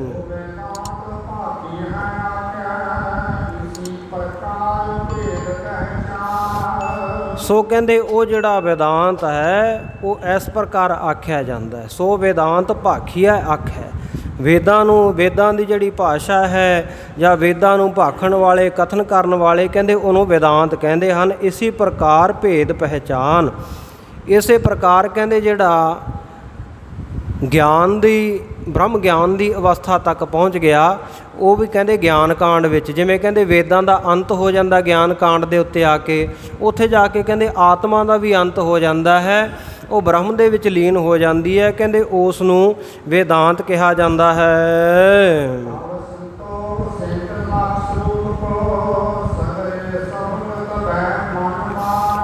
हाँ, कवि भाई संतोख सिंह जी कह रहे हैं कि लख स्वरूप को सागरे सफल तब है मन मान। कहते जिस वेले स्वरूप की लखता हो जाए, कहो कबीर एहो राम की अंश, इस अवस्था ते पहुँच जावे ब्रह्म ज्ञानी गुरु का सिख, कहते उस वेले सागरे सफल तब है मन मान। उस वेले जिन्ने करतब कीते हुए, कर्म धर्म कीते हुए, उपासना की हुई, ज्ञान की प्राप्ति की हुई, ये सब कुछ मनुखा जन्म के सहित कहते उस वेले सफल होया जान लो, सफल होया मन लवो। भाई संतोख सिंह जी कहते स्वरूप की लखता तक पहुँचना ये कहते अंतिम निशाना है। और भाई दया सिंह जी के बचनों को भाई संतोख सिंह जी ने दसिया। इत्थे भाई दया सिंह जी संगतां नूं दस रहे हैं कि स्वरूप की लखता हो जाना, स्वरूप का साक्षात हो जाना, ब्रह्म नूं साक्षात रूप दे विच देख लेना, उस ब्रह्म का स्वरूप हो जाना, ब्रह्म ज्ञान हो जाना, ये कहते अंतिम निशाना है। इस जगह के उत्ते कहते सगरे सफल तबै मन मान। उस वेले मन विच मान लो कि हुण सब कुछ साडा सफला हो गया है। इत्थे इस अध्याय की 43वें अंशु की समाप्ति है। अगला जो 44वां अध्याय आएगा योग वर्णन, उहदे विच योगा अभ्यास बारे दसणगे, योग मत बारे दसणगे, योग के कितने अंग है और किस प्रकार का केड़ा केड़ा अंग है।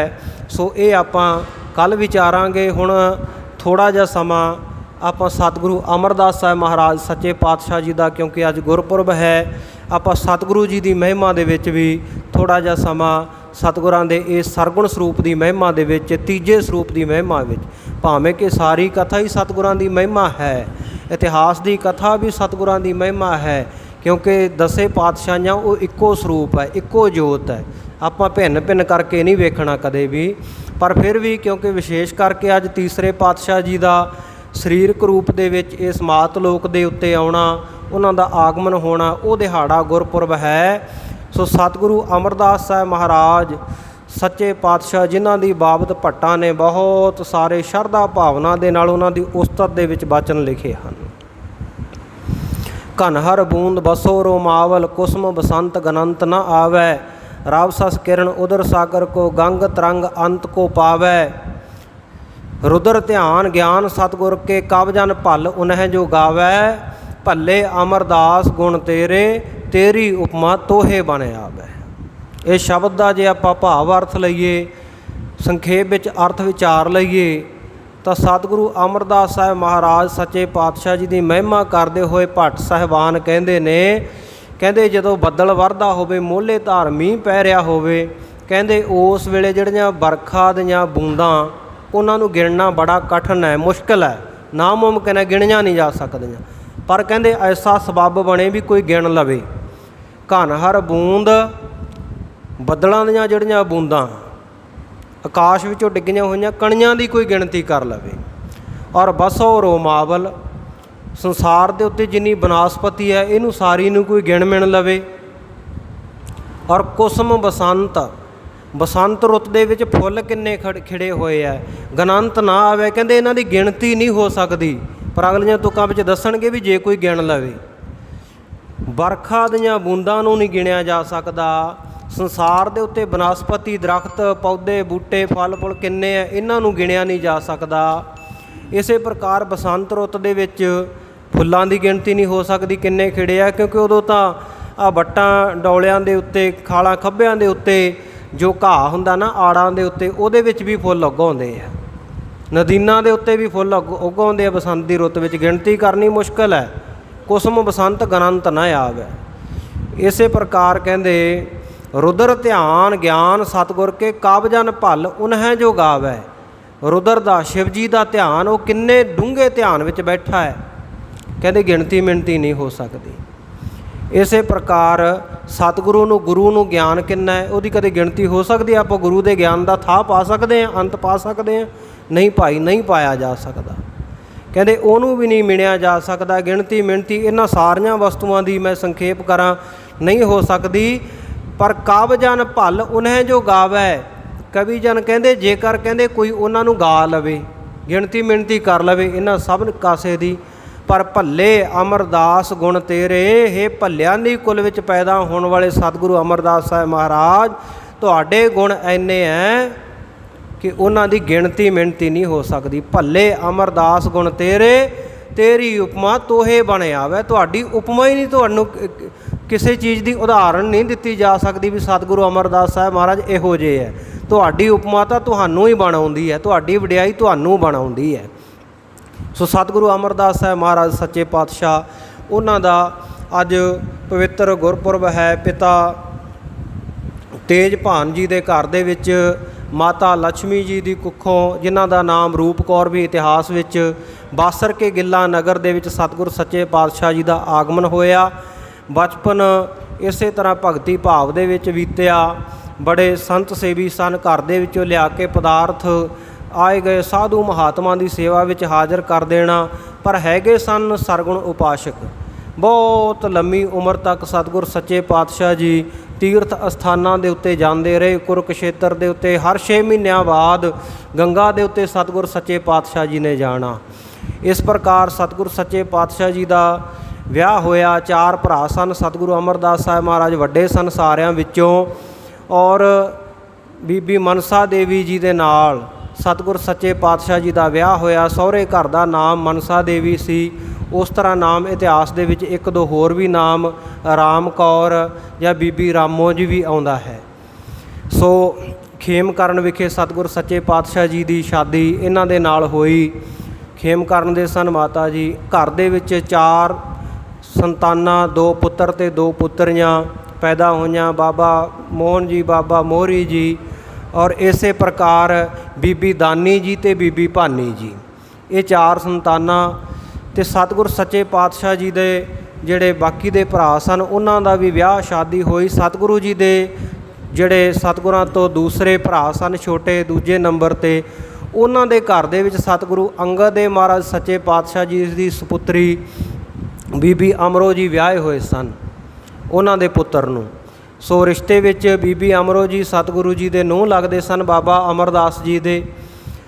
सो कहंदे ने एक बार 20वीं बार जदों सतगुरु जी गंगा इशनान करन वास्ते गए हैं, तो रस्ते विच आके एक नगर दे विच रुके। उत्थे दुर्गा दत्त नाम दा ब्राह्मण पंडित सी, जिहड़ा कि सामुद्रिक विद्या का बड़ा ज्ञाता सी। सामुद्रिक विद्या उहनूं कहंदे आ किसी दे शरीर के अंगां नूं, चिहन चक्रां नूं पछाण के उहदे भविख दे बारे जानकारी दे देना। सो वो ऐसा ज्ञान रखदा सी दुर्गा दत्त ब्राह्मण।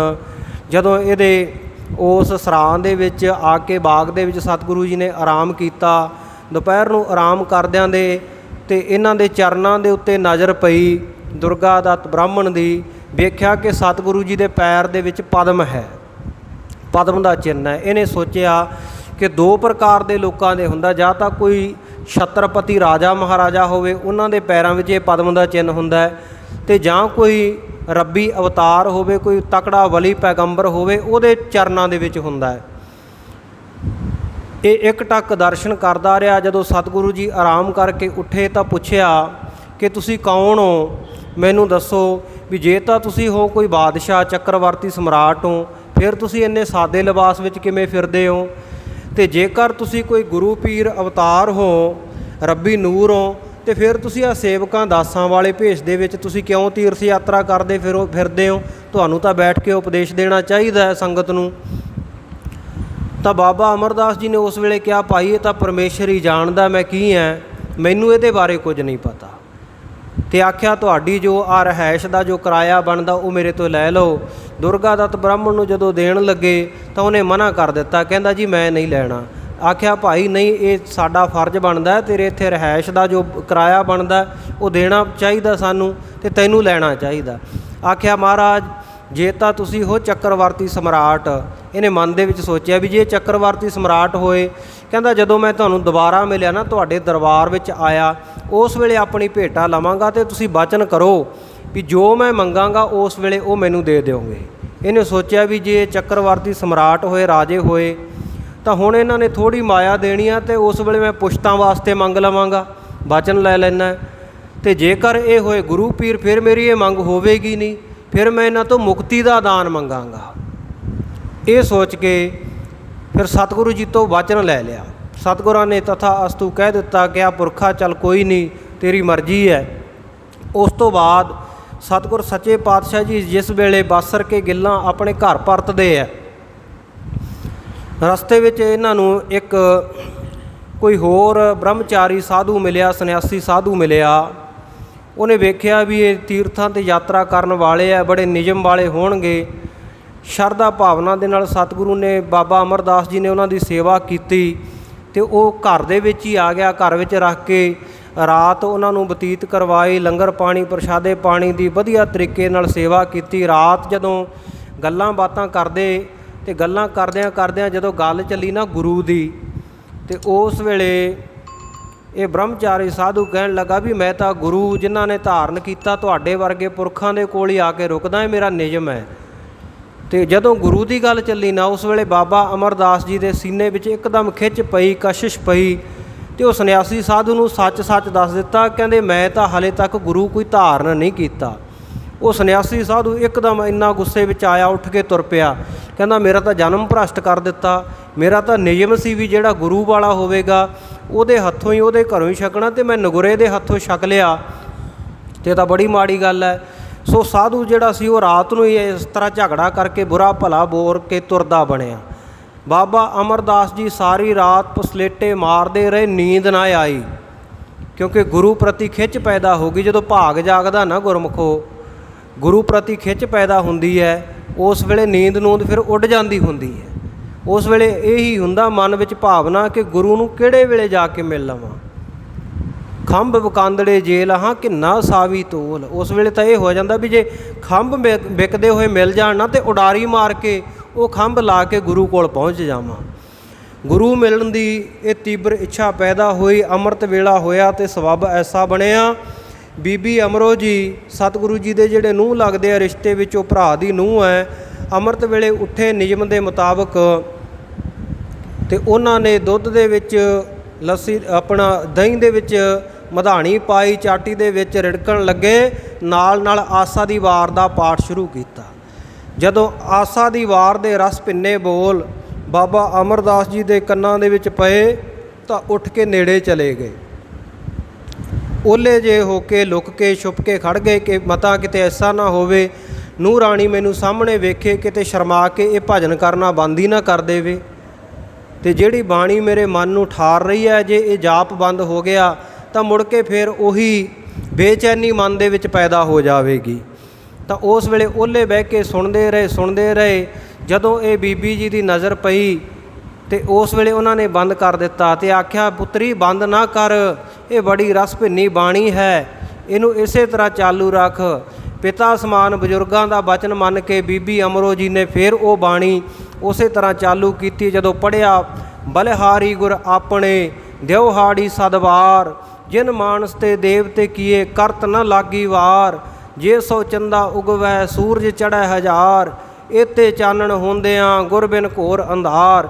ਇੱਕਦਮ ਸੀਨੇ ਦੇ ਵਿੱਚ ਖਿੱਚ ਪਈ ਵੀ ਐਸਾ ਗੁਰੂ ਜਿਹੜਾ ਮਨੁੱਖਾਂ ਤੋਂ ਦੇਵਤੇ ਕਰ ਦਿੰਦਾ, ਐਸੇ ਗੁਰੂ ਤੋਂ ਬਲਹਾਰ ਜਾਣ ਦੀ ਗੱਲ। ਆਖਿਆ ਪੁੱਤਰੀ ਇਹ ਕਲਾਮ, ਇਹ ਬਾਣੀ, ਇਹ ਮੰਤਰ ਕਿਹਨਾਂ ਦਾ? ਆਖਿਆ ਮਹਾਰਾਜ ਸੱਚੇ ਪਾਤਸ਼ਾਹ ਜੀ ਨੂੰ।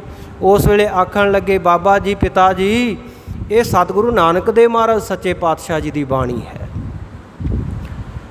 ਉਹਨਾਂ ਦੀ ਬਾਣੀ ਹੈ ਆਸਾ ਦੀ ਵਾਰ। ਆਖਿਆ ਪੁੱਤਰੀ ਮੈਨੂੰ ਉਹਨਾਂ ਨਾਲ ਮਿਲਾ ਦੇ, ਕਿੱਥੇ ਹਨ ਉਹ? ਆਖਿਆ ਜੀ ਉਹ ਤਾਂ ਸਰੀਰ ਕਰਕੇ ਸੰਸਾਰ ਤੋਂ ਓਹਲਾ ਕਰ ਗਏ ਨੇ ਸਰੀਰ ਦਾ, ਉਹਨਾਂ ਦੀ ਜਗ੍ਹਾ ਦੇ ਉੱਤੇ ਪਿਤਾ ਗੁਰੂ ਅੰਗਦ ਦੇਵ ਮਹਾਰਾਜ ਸੱਚੇ ਪਾਤਸ਼ਾਹ ਵਿਰਾਜਦੇ ਆ, ਉਹੀ ਗੁਰਜੋਤ ਹੈ।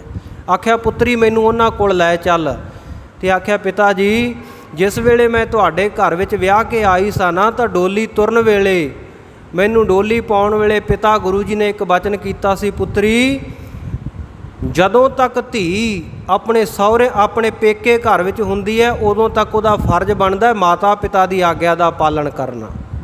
ਜੋ ਮਾਤਾ ਪਿਤਾ ਕਹਿਣ ਉਸ ਆਗਿਆ ਨੂੰ ਸੱਤ ਕਰਕੇ ਮੰਨਣਾ। ਪਰ ਜਦੋਂ ਸਹੁਰੇ ਘਰ ਚਲੀ ਜਾਵੇ, ਵਿਆਹੀ ਜਾਵੇ, ਉਸ ਵੇਲੇ ਸੱਸ ਅਤੇ ਸਹੁਰਾ ਉਹਦੇ ਮਾਤਾ ਪਿਤਾ ਬਣ ਜਾਂਦੇ ਹੈ। ਉਹਨਾਂ ਨੂੰ ਮਾਤਾ ਪਿਤਾ ਜਾਣ ਕੇ ਉਹਨਾਂ ਦੀ ਸੇਵਾ ਸ਼ਰਧਾ ਭਾਵਨਾ ਨਾਲ ਕਰਨੀ, ਉਹਨਾਂ ਦਾ ਬਚਨ ਮੰਨਣਾ, ਪਤੀ ਪਰਮੇਸ਼ਰ ਦੀ ਆਗਿਆ ਵਿੱਚ ਹਮੇਸ਼ਾ ਰਹਿਣਾ। ਅਤੇ ਪੁੱਤਰੀ ਇੱਕ ਬਚਨ ਯਾਦ ਰੱਖੀ, ਕਦੇ ਵੀ ਬਿਨਾਂ ਬੁਲਾਏ ਆਪਣੇ ਪੇਕੇ ਘਰ ਨਹੀਂ ਆਉਣਾ। ਜਦੋਂ ਤੱਕ ਅਸੀਂ ਕੋਈ ਸੁਨੇਹਾ ਨਾ ਭੇਜੀਏ ਉਸ ਵੇਲੇ ਤੱਕ ਤੁਸੀਂ ਆਪਣੀ ਮਰਜ਼ੀ ਨਾਲ ਨਹੀਂ ਆਉਣਾ। ਪਿਤਾ ਜੀ ਨੇ ਇਹ ਬਚਨ ਕੀਤਾ ਸੀ। ਅਤੇ ਕਹਿਣ ਲੱਗੀ ਕਿ ਪਿਤਾ ਜੀ ਬਾਬਾ ਅਮਰਦਾਸ ਜੀ ਨੂੰ ਕਹਿਣ ਲੱਗੀ ਆਪਣੇ ਸਹੁਰੇ ਨੂੰ, ਬੀਬੀ ਅਮਰੋ, ਕਿ ਪਿਤਾ ਜੀ ਦਾ ਹੁਕਮ ਹੈ ਕਿ ਮੈਂ ਬਿਨਾਂ ਬੁਲਾਏ ਨਹੀਂ ਜਾ ਸਕਦੀ। ਉਸ ਵੇਲੇ ਬਾਬਾ ਅਮਰਦਾਸ ਜੀ ਨੇ ਆਖਿਆ ਵੀ ਜੇ ਉਹ ਅੰਤਰਜਾਮੀ ਸਤਿਗੁਰੂ ਜੀ ਹੈ ਫਿਰ ਮੇਰੇ ਮਨ ਦੀ ਬੇਵਲਤਾ ਜਾਣ ਲੈਣਗੇ, ਤੈਨੂੰ ਕੁਝ ਨਹੀਂ ਕਹਿਣਗੇ। ਅਤੇ ਕਹਿੰਦੇ ਪੁੱਤਰੀ ਤੈਨੂੰ ਇਹ ਵੀ ਆਖਿਆ ਸੀ ਵੀ ਸੱਸ ਸਹੁਰੇ ਦੀ ਆਗਿਆ ਦਾ ਪਾਲਣ ਕਰਨਾ। ਹੁਣ ਮੈਂ ਤੇਰੇ ਸਹੁਰੇ ਦੀ ਥਾਂ ਸਹੁਰਾ ਲੱਗਦਾ ਹਾਂ ਅਤੇ ਇਸ ਕਰਕੇ ਮੇਰੀ ਆਗਿਆ ਮੰਨ। ਵੈਸੇ ਤਾਂ ਮੇਰੀ ਬੇਨਤੀ ਹੈ, ਪਰ ਜੇ ਆਗਿਆ ਦੀ ਗੱਲ ਹੈ ਤਾਂ ਸਹੁਰਾ ਜਾਣ ਕੇ ਆਗਿਆ ਮੰਨ ਕੇ ਮੈਨੂੰ ਉੱਥੇ ਲੈ ਚੱਲ, ਖਡੂਰ ਸਾਹਿਬ ਵਿਖੇ ਲੈ ਚੱਲ। ਅਤੇ ਉਸ ਵੇਲੇ ਫਿਰ ਬੀਬੀ ਅਮਰੋ ਸਤਿਗੁਰੂ ਸਾਹਿਬ ਜੀ ਨੂੰ ਨਾਲ ਲੈ ਕੇ ਉੱਥੇ ਆਏ। ਉਹਨਾਂ ਨੂੰ ਬਾਹਰ ਬਿਠਾ ਕੇ ਕਹਿਣ ਲੱਗੇ ਪਿਤਾ ਜੀ ਤੁਸੀਂ ਇੱਥੇ ਰੁਕੋ, ਮੈਂ ਗੁਰੂ ਪਿਤਾ ਜੀ ਦੀ ਆਗਿਆ ਲੈ ਆਵਾਂ। ਜਾ ਕੇ ਸਤਿਗੁਰੂ ਸੱਚੇ ਪਾਤਸ਼ਾਹ ਜੀ ਨੂੰ ਮਿਲੇ, ਮੱਥਾ ਟੇਕਿਆ, ਨਮਸਕਾਰ ਕੀਤੀ ਪਿਤਾ ਜੀ ਨੂੰ ਮਿਲ ਕੇ। ਅਤੇ ਪਿਤਾ ਗੁਰੂ ਜੀ ਨੇ, ਗੁਰੂ ਅੰਗਦ ਦੇਵ ਜੀ ਨੇ ਆਖਿਆ ਪੁੱਤਰੀ ਤੁਹਾਨੂੰ ਬਚਨ ਕੀਤਾ ਸੀ ਬਿਨਾਂ ਆਗਿਆ ਤੋਂ ਤੁਸੀਂ ਆਪਣੇ ਪੇਕੇ ਘਰ ਆਉਣਾ ਨਹੀਂ, ਤੁਸੀਂ ਕਿਵੇਂ ਆ ਗਏ?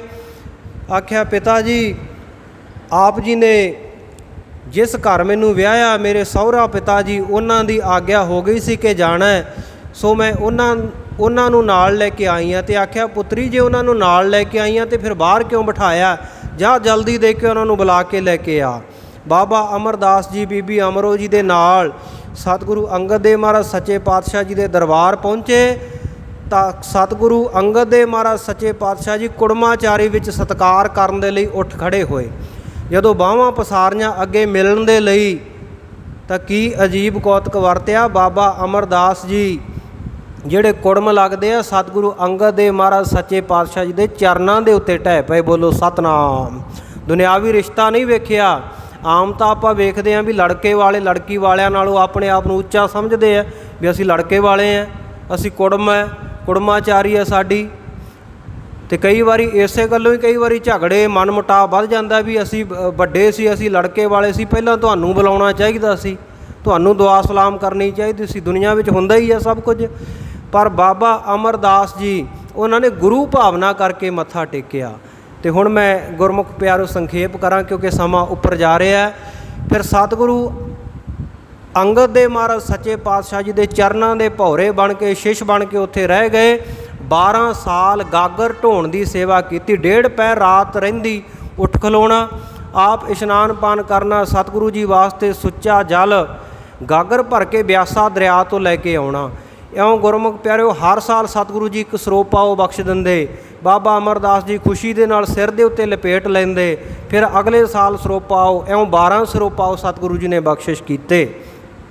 ਸਦਾ ਸੇਵਾ ਵਿੱਚ ਰਹਿੰਦੇ। ਅਤੇ ਗੁਰਮੁਖ ਪਿਆਰਿਓ ਸਤਿਗੁਰਾਂ ਦੇ ਬਸਤਰ ਧੋਣ ਦੀ ਸੇਵਾ, ਸੁਕਾਉਣ ਦੀ ਸੇਵਾ, ਸਤਿਗੁਰੂ ਦੇ ਇਸ਼ਨਾਨ ਦੀ ਸੇਵਾ, ਹੋਰ ਵੀ ਗੁਰੂ ਕੇ ਲੰਗਰਾਂ ਦੀ ਸੇਵਾ, ਬਹੁਤ ਵਡੇਰੀ ਉਮਰ ਦੇ ਵਿੱਚ ਵੀ ਬਾਬਾ ਅਮਰਦਾਸ ਜੀ ਨੇ 70-72 ਦੀ ਉਮਰ ਸੀ। 5 ਸਿੱਧ ਅਰ ਜੋ ਆਉਂਦਾ ਹੈ ਬਚਨ, ਉਹਦਾ ਜਿਹੜਾ ਕੁੱਲ ਜੋੜ ਬਣਦਾ ਹੈ ਉਹ 71 ਸਾਲ ਬਣਦਾ। ਔਰ ਇਤਿਹਾਸਕਾਰਾਂ ਨੇ 72 ਸਾਲ ਵੀ ਲਿਖਿਆ। ਬਸ ਮੋਟੇ ਤੌਰ 'ਤੇ ਇਹ ਜਾਣ ਲਓ ਵੀ 70-72 ਸਾਲਾਂ ਦੀ ਉਮਰ 'ਤੇ ਬਾਬਾ ਅਮਰਦਾਸ ਜੀ ਨੇ ਬਹੁਤ ਘਾਲਣਾ ਸੇਵਾ ਘਾਲੀ। 12ਵੇਂ ਸਾਲ ਕੀ ਹੋਇਆ ਗੁਰਮੁਖ ਪਿਆਰਿਓ, ਇੱਕ ਦਿਨ ਬਹੁਤ ਹਨੇਰੀ ਮੀਂਹ ਝੱਖੜ ਝਾਂਗੀ, ਮੀਂਹੋਂ ਵਰਸੈ ਭੀ ਗੁਰ ਦੇਖਣ ਜਾਈ। ਬਚਨ ਨੂੰ ਪਾਲਦਿਆਂ ਹੋਇਆਂ ਸਤਿਗੁਰਾਂ ਦੇ ਨਿਯਮ ਦੇ ਵਿੱਚ ਜੋ ਇਸ਼ਨਾਨ ਕਰਾਉਣ ਦਾ ਨਿਯਮ ਉਹਦੇ ਵਿੱਚ ਫਰਕ ਨਾ ਪਵੇ, ਬਾਬਾ ਅਮਰਦਾਸ ਜੀ ਮੀਂਹ ਪੈਂਦੇ ਹਨੇਰੀ ਚੱਲਦੀ ਗਾਗਰ ਚੁੱਕ ਕੇ ਚਲੇ ਗਏ। ਔਰ ਗਾਗਰ ਚੁੱਕ ਕੇ ਬਿਆਸਾ ਦਰਿਆ ਤੋਂ ਜਿਸ ਵੇਲੇ ਲਿਆ ਰਹੇ ਹੈ, ਰਸਤੇ ਵਿੱਚ ਇੱਕ ਜੁਲਾਹੇ ਦਾ ਘਰ ਸੀ ਅਤੇ ਉਹ ਰਸਤੇ ਵਿੱਚ ਪਾਣੀ ਭਰ ਗਿਆ ਮੀਂਹ ਦਾ। ਉਹ ਜਿਹੜੀ ਉਹਦੀ ਖੱਡੀ ਸੀ ਉਹਦੇ ਵਿੱਚ ਵੀ ਪਾਣੀ ਭਰ ਗਿਆ। ਰਸਤੇ ਵਿੱਚ ਕਿੱਲਾ ਸੀ ਉਹ ਵੀ ਦਿਖਾਈ ਨਾ ਦਿੱਤਾ। ਬਾਬਾ ਅਮਰਦਾਸ ਜੀ ਦਾ ਹਨੇਰੇ ਵਿੱਚ ਪੈਰ ਟਕਰਾਇਆ ਅਤੇ ਉਹ ਖੱਡੀ ਦੇ ਵਿੱਚ ਡਿੱਗ ਪਏ। ਪਰ ਡਿੱਗਦਿਆਂ ਵੀ ਜਲਦੀ ਗਾਗਰ ਨੂੰ ਡਿੱਗਣੋਂ ਬਚਾ ਲਿਆ, ਕਿ ਮਤਾਂ ਕਿਤੇ ਨਿਯਮ ਭੰਗ ਨਾ ਹੋ ਜਾਵੇ। ਅੰਦਰੋਂ ਬੈਠੇ ਅੰਦਰ ਘਰ ਵਿੱਚ ਆਰਾਮ ਕਰ ਰਹੇ ਜੁਲਾਹੇ ਤੇ ਜੁਲਾਹੀ ਨੇ ਆਪਸ ਵਿੱਚ ਗੱਲਬਾਤ ਕੀਤੀ ਵੀ ਕੌਣ ਹੈ ਬਾਹਰ। ਜੁਲਾਹਾ ਕਹਿੰਦਾ ਵੀ ਕੋਈ ਚੋਰ ਨਾ ਹੋਵੇ। ਜੁਲਾਹੀ ਕਹਿੰਦੀ ਆਪਣੇ ਘਰ ਚੋਰ ਨੇ ਕੀ ਲੈਣ ਆਉਣਾ, ਆਪਣੇ ਤਾਂ ਦਿਨੇ ਕੋਈ ਨਹੀਂ ਆਉਂਦਾ, ਖਾਣ ਪੀਣ ਨੂੰ ਕੁਝ ਨਹੀਂ ਹੁੰਦਾ, ਚੋਰ ਨੇ ਇੱਥੇ ਆ ਕੇ ਕੀ ਲੈ ਜਾਣਾ। ਥੋੜ੍ਹੀ ਜਿਹੀ ਤਾਕੀ ਖੋਲ੍ਹੀ, ਬਾਹਰ ਵੇਖਿਆ, ਬਿਜਲੀ ਚਮਕੀ ਤੇ ਨਜ਼ਰ ਪਏ ਬਾਬਾ ਅਮਰਦਾਸ ਜੀ। ਜੁਲਾਹੀ ਨੇ ਉਸ ਵੇਲੇ ਬੜੀ ਘਿਰਣਾ ਦੇ ਨਾਲ, ਈਰਖਾ ਦੇ ਨਾਲ ਬਚਨ ਕਹਿ ਦਿੱਤੇ, ਬੜੇ ਨਿੰਦਿਆ ਭਰੇ ਬਚਨ ਕਹਿ ਦਿੱਤੇ। ਕਹਿੰਦੀ ਚੋਰ ਚੂਰ ਕਾਹਨੂੰ ਆ ਕੋਈ, ਇਹ ਤਾਂ ਅਮਰੂ ਨਥਾਵ ਆ ਜਿਹੜਾ ਕੁੜਮਾਂ ਦੇ ਦੁਆਰੇ ਪਾਣੀ ਢੋਂਦਾ ਫਿਰਦਾ ਹੈ, ਜਿਹਨੂੰ ਕਿਤੇ ਥਾਂ ਨਹੀਂ, ਜਿਹਨੂੰ ਕਿਤੇ ਟਿਕਾਣਾ ਨਹੀਂ ਹੈ। ਜਿਸ ਵੇਲੇ ਇਹ ਬਚਨ ਕੀਤੇ, ਬਾਬਾ ਅਮਰਦਾਸ ਜੀ ਸਾਧੂ ਬੋਲੇ ਸਹਿਜ ਸੁਭਾਏ, ਸਾਧੂ ਕਾ ਬੋਲਿਆ ਬਿਰਥਾ ਨਾ ਜਾਏ। ਸਹਿਜ ਸੁਭਾਏ ਬਚਨ ਕਰ ਦਿੱਤਾ। ਕਹਿੰਦੇ ਕਮਲੀਏ ਅਮਰੂ ਪਹਿਲਾਂ ਨਿਥਾਵਾ ਸੀ, ਅਮਰਦਾਸ ਪਹਿਲਾਂ ਨਿਥਾਵਾ ਸੀ, ਪਰ ਮੈਨੂੰ ਹੁਣ ਗੁਰੂ ਨੇ ਥਾਂ ਦੇ ਦਿੱਤਾ, ਮੈਂ ਥਾਂ ਵਾਲਾ ਬਣ ਗਿਆ। ਬਸ ਇੰਨਾ ਬਚਨ ਕਹਿਣ ਦੀ ਦੇਰ ਸੀ, ਉਹ ਨਾਲ ਦੀ ਨਾਲ ਜੁਲਾਹੀ ਕਮਲੀ ਹੋ ਗਈ। ਸਵੇਰ ਨੂੰ ਜਦੋਂ ਅੰਮ੍ਰਿਤ ਵੇਲਾ ਹੋਇਆ ਤੇ ਸਤਿਗੁਰੂ ਅੰਗਦ ਦੇਵ ਮਹਾਰਾਜ ਸੱਚੇ ਪਾਤਸ਼ਾਹ ਪੁੱਛਦੇ ਆ, ਪੁਰਖਾ ਅੰਮ੍ਰਿਤ ਵੇਲੇ ਦਾ ਸਾਰਾ ਬਿਰਤਾਂਤ ਕਹੋ। ਬਾਬਾ ਅਮਰਦਾਸ ਜੀ ਦੱਸਣ ਹੀ ਲੱਗੇ ਸਨ, ਇੰਨੇ ਨੂੰ ਜੁਲਾਹਾ ਆ ਗਿਆ, ਧਾਹਾਂ ਮਾਰਦਾ, ਰੋਣਾ ਪਿੱਟਣਾ ਕਰਦਾ, ਜੁਲਾਹੀ ਨੂੰ ਫੜਿਆ ਹੋਇਆ। ਕਹਿੰਦਾ ਮਹਾਰਾਜ ਬਖਸ਼ੋ, ਇਹਨੇ ਮਾੜਾ ਬਚਨ ਕਰ ਦਿੱਤਾ, ਤੁਹਾਡੇ ਸਿੱਖ ਨੂੰ ਇਸ ਤਰ੍ਹਾਂ ਕਹਿ ਦਿੱਤਾ। ਤੇ ਉਸ ਵੇਲੇ ਸਤਿਗੁਰ ਸੱਚੇ ਪਾਤਸ਼ਾਹ ਨੇ ਫਿਰ ਕਿਰਪਾ ਦ੍ਰਿਸ਼ਟੀ ਕੀਤੀ ਤੇ ਉਹ ਜਿਹੜੀ ਜੁਲਾਹੀ ਕਮਲੀ ਹੋਈ ਸੀ, ਝੱਲੀ ਹੋਈ ਸੀ, ਉਹਨੂੰ ਠੀਕ ਕੀਤਾ ਤੇ ਨਾਲ ਆਖਿਆ, ਪੁਰਖਾ ਤੇਰੀ ਸੇਵਾ ਘਾਲਣਾ ਥਾਏ ਪਈ ਹੈ। ਸਤਿਗੁਰ ਸੱਚੇ ਪਾਤਸ਼ਾਹ ਜੀ ਨੂੰ ਆਪਣੀ ਜਗ੍ਹਾ ਦੇ ਉੱਤੇ ਗੁਰਤਾ ਗੱਦੀ 'ਤੇ ਬਿਠਾ ਦਿੱਤਾ। ਆਖੋ ਸਤਨਾਮ। ਇਸ ਤਰ੍ਹਾਂ ਬਾਬਾ ਅਮਰਦਾਸ ਜੀ ਸਾਡੇ ਤੀਜੇ ਪਾਤਸ਼ਾਹ ਸਤਿਗੁਰੂ ਅਮਰਦਾਸ ਸਾਹਿਬ ਮਹਾਰਾਜ ਸੱਚੇ ਪਾਤਸ਼ਾਹ ਬਣੇ। ਉਹਨਾਂ ਦਾ ਅੱਜ ਪ੍ਰਕਾਸ਼ ਦਿਹਾੜਾ, ਆਗਮਨ ਪੁਰਬ ਹੈ। ਇੱਕ ਵਾਰ ਫੇਰ ਸਮੂਹ ਸੰਗਤਾਂ ਨੂੰ ਸਤਿਗੁਰੂ ਜੀ ਦੇ ਆਗਮਨ ਪੁਰਬ ਦੀਆਂ ਬਹੁਤ ਬਹੁਤ ਵਧਾਈਆਂ।